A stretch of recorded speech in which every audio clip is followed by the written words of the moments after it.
20 লক্ষাধিক টাকার হিরোইন সহ পাথারকান্দিতে আটক 3। 20 লক্ষাধিক টাকার সর্বনাশা হিরোইন জাতীয় ড্রাগ সহ 3 পাচারকারী ধরা পড়ল পাথারকান্দি পুলিশের জালে।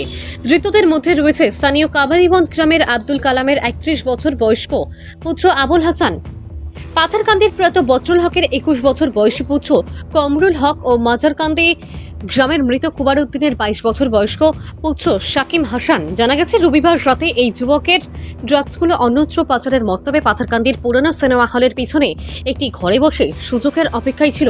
এমন খবর পেয়ে স্থানীয় পুলিশের একটি দল ঘটনাস্থলে পৌঁছে ঘরটি চারদিক থেকে কর্ডন করে উল্লেখিত যুবকদের চ্যালেঞ্জ জানিয়ে পাকড়াও করে। পরে তাদের কাছ থেকে দুটি সাবানের বাক্সে প্রায় 90 গ্রাম হিরোইন জাতীয় ড্রাগ সহ কিছু ইঞ্জেকশনের সিরিঞ্জ, 3টি মোবাইল সেট ও নগদ কিছু টাকাও বাজেয়াপ্ত হয়।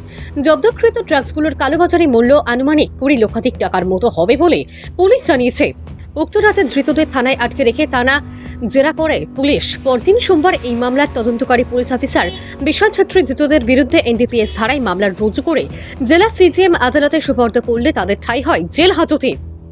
পুলিশের এহেন ঘন ঘন নেশাবিরোধী অভিযানে সন্তোষ প্রকাশ করেছেন এলাকার সচেতন মহল। ভানুচন্দ্রের রিপোর্ট, আসাম প্রাইম নেটওয়ার্ক।